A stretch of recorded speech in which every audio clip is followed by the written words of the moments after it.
This is Wallet Brief, where we break down what actually moved the U.S. economy this week, without the noise. If prices, interest rates, jobs, housing, or taxes are quietly changing your money, this is where you stay informed.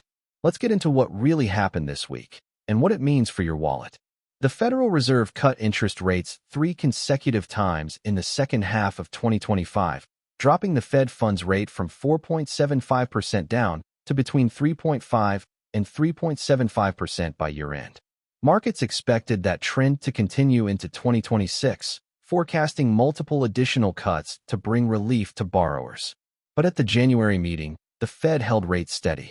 2 governors dissented and voted for another cut, but the majority held firm.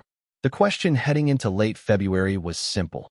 Would the Fed resume cutting rates, or was the pause the beginning of something more permanent? Mortgage rates broke below 6% for the first time in over 3 years. The 30-year fixed-rate mortgage dropped to 5.98% according to Freddie Mac as of February 26. That's down from over 7% a year ago and marks a psychologically important milestone.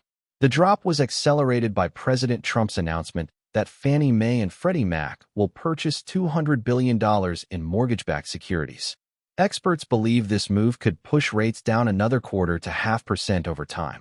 But despite dramatically lower mortgage rates, the Fed is holding firm.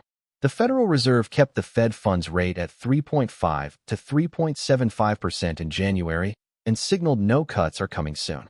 Minutes from the January meeting revealed several officials discussed the possibility of raising rates if inflation stays elevated.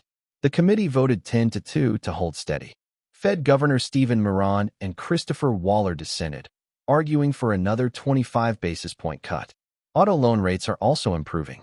The average rate for a 60-month new car loan dropped below 7% for the first time since June 2023, now sitting at 6.98%.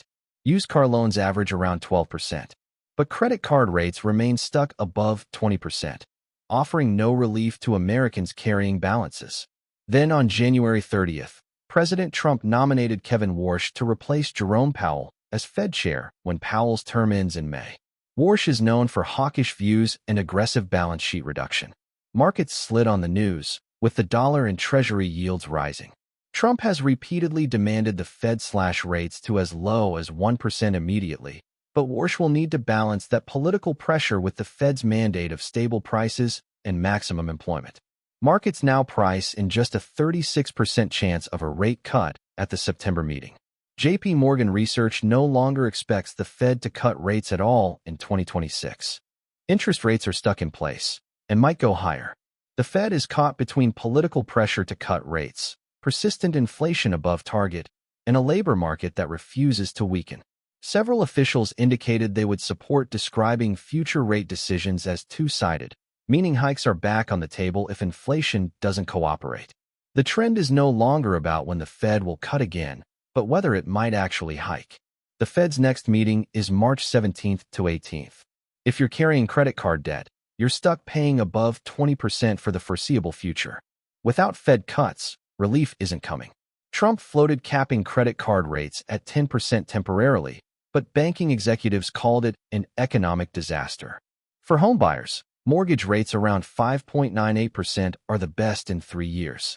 Refinancing finally makes sense if your rate is above 7%. Auto loans averaging 6.98% are slightly better, but still expensive. Car prices remain stubbornly high at over $50,000 average. Savers benefit. High-yield savings accounts and CDs still pay 4 to 5%. The Fed meets March 17th to 18th. Before then, watch the February jobs report on March 6th and February inflation report on March 11th. If inflation ticks higher or jobs strengthen, rate hikes become more likely. If both weaken, cuts could resume. Also watch Kevin Warsh's Senate confirmation hearings. Senators will press him on Fed independence versus Trump's demands. Your borrowing costs aren't dropping soon. Plan accordingly. That's your wallet brief for this week. These changes don't always make headlines, but they do change how much you pay, save, and earn. We'll be back next week with the updates that matter. Until then, stay informed and protect your wallet.